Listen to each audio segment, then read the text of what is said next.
Donald Trump has clashed with the media in many ways. Sometimes he tries to use lawsuits that he would clearly lose to change the narrative, to seem more innocent of something that's been reported about him, or to shake down people who at times we've seen settle suits.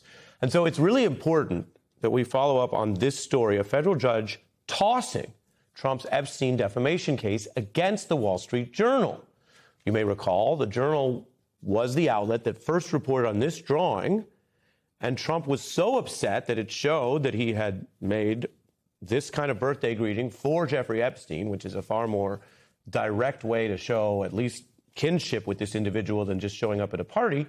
Later, the House Oversight Committee got the same drawing from the Epstein estate.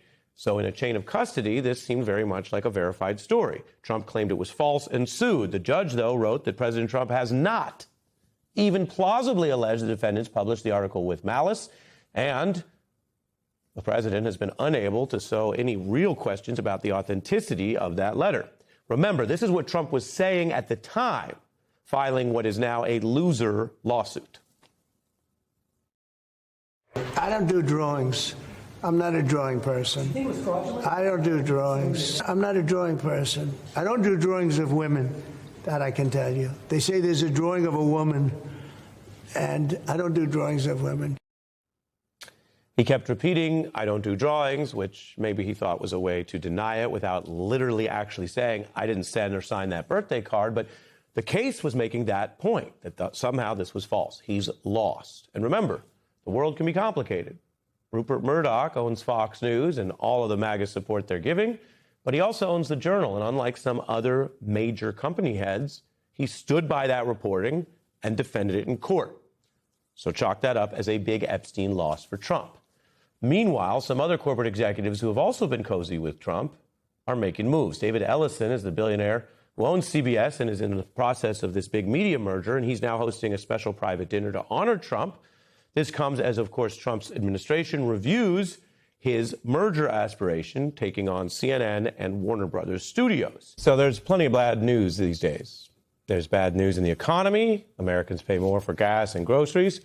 But right now we turn to some good economic news and legal news because Democratic attorneys general have now bested a giant corporation in a case over monopoly practices that hurt consumers. If the topic rings a bell, there has been outrage over Ticketmaster and Live Nation gouging consumers on big concerts. This was a big deal around Taylor Swift, you might recall. And it's been a bipartisan concern because music fans come in all ideologies, something we talk about sometimes here on The Beat. Even MAGA favorite Kid Rock testified against this same company's monopoly tactics in Congress. And today marks a huge legal victory in this fight. New York Attorney General James has won, as a New York jury determined that this Live Nation Ticketmaster conglomerate was running an illegal monopoly. That's against the law. There was evidence of abusing market power to overcharge people, to shake down different venues. Lawmakers have been calling out Ticketmaster's illegal practices for many years. And this is the throwback I mentioned. In some of the hearings, people were quoting lyrics. Imagine that. That's something that happens sometimes. These were not hip hop. They were usually Taylor lyrics.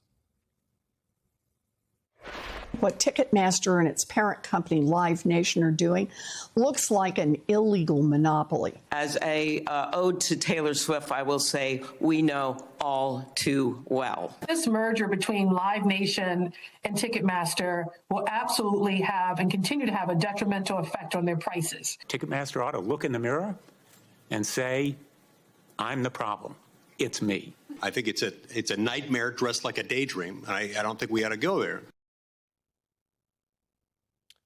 But this is about more than aging political nerds quoting Taylor Swift, although that is, of course, a wonderful thing, and you're free to do it.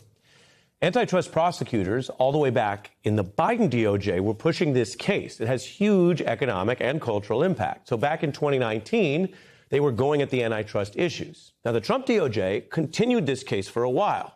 Unlike some of the other things where Trump kind of does the opposite of whatever Biden did, they kept it going. One, there was a valid legal argument. And two, immediately surrendering would have been very unpopular. I just showed how that montage had Republicans as well going at Ticketmaster. But as it got to trial, Trump prosecutors settled.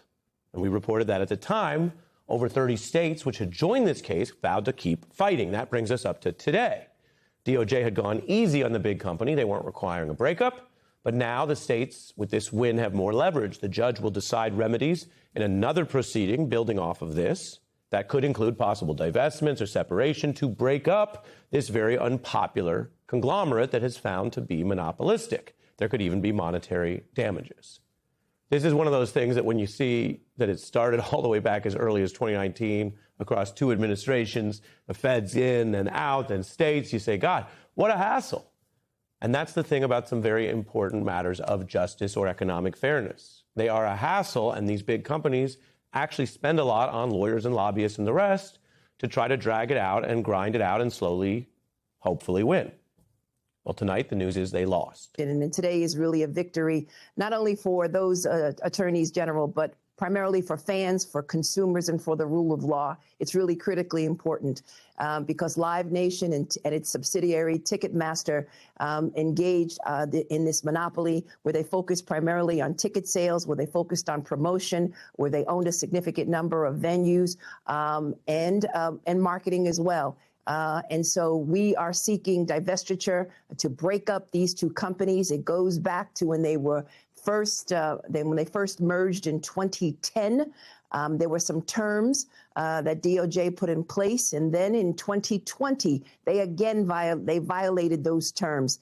And so it's important that individuals understand the reason why we decided to move forward with this case is because they continued to violate those terms. They are a recidivist organization, a corporation. And how does that work? And it was really critically important.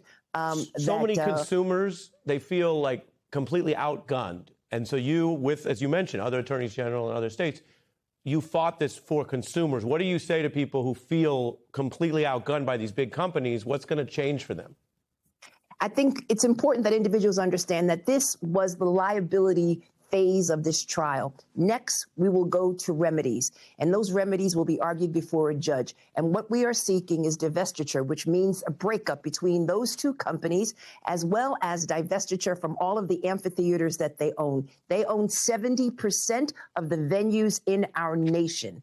And it's important that individuals understand that we are focusing on the issue of affordability, the ticket pricing. That is what is critically important. And as we move forward, fans and consumers and those who purchase ticket from Live Nation and Ticketmaster, they may see some damages. They may see some relief